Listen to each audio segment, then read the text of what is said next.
The 62-year-old political power broker was defiant, denying any wrongdoing and urging Parliament and the political party he leads not to unseat him. His lawyer, Fredrich Yunadi, expressed confidence that Novanto would be cleared. But the latest allegations against Novanto have reinforced the perception among Indonesians that their parliament, long regarded as riddled with entrenched corruption, is a failing institution. Politicians and analysts say that is unlikely to change, whatever the outcome of the case.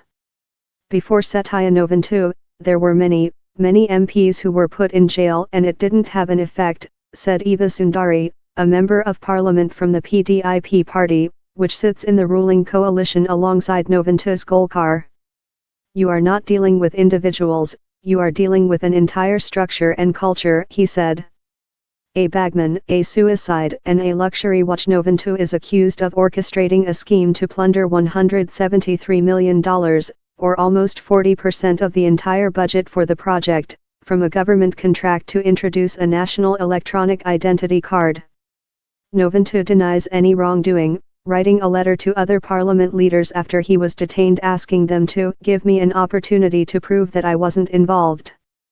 According to an indictment filed against Novanto's alleged bagman, businessman Andi Agustinus, they stood to be personally enriched to the tune of $42 million. The rest of the money was funneled to as many as 60 lawmakers, as well as officials, party chiefs, parliamentary staffers and tenderers, according to the KPK, which alleges some of the cash was brazenly divided up in parliamentary meeting rooms. In August, a witness in the probe, a consultant to a company that won a contract to supply biometric technology for the identity cards, ironically aimed, in part, at curbing graft, shot himself after a standoff with police in Los Angeles.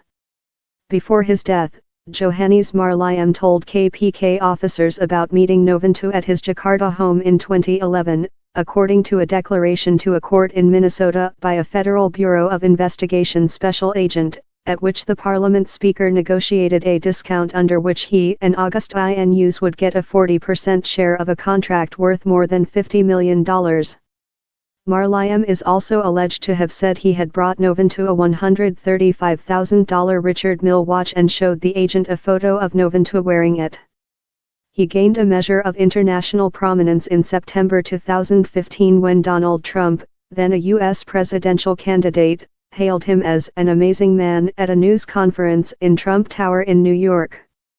2 months later, he resigned from the speaker's post after a recording of a meeting emerged in which he was alleged to have attempted to extort $4 billion of shares from the U.S. mining giant Freeport-McMoRan.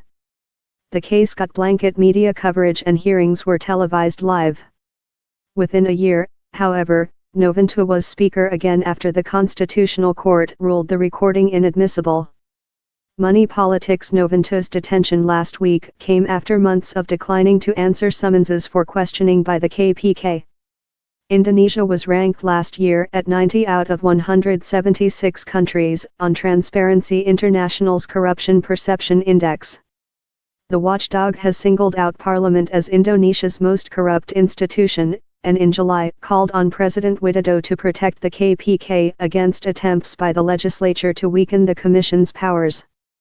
Critics inside and outside the parliament say the root problem is money politics, which is underpinned by an open-ticket electoral system and campaign financing laws.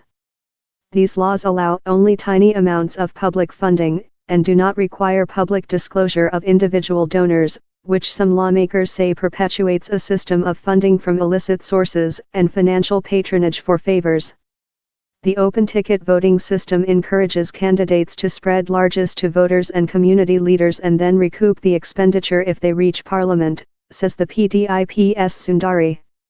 However, he believes that Parliament's reputation as corrupt has been magnified by the KPK's zeal in going after politicians, who make more headlines than low-level bureaucrats. Critics say many members of Parliament are so focused on raising money for future campaigns and personal enrichment that the legislature is not doing its job.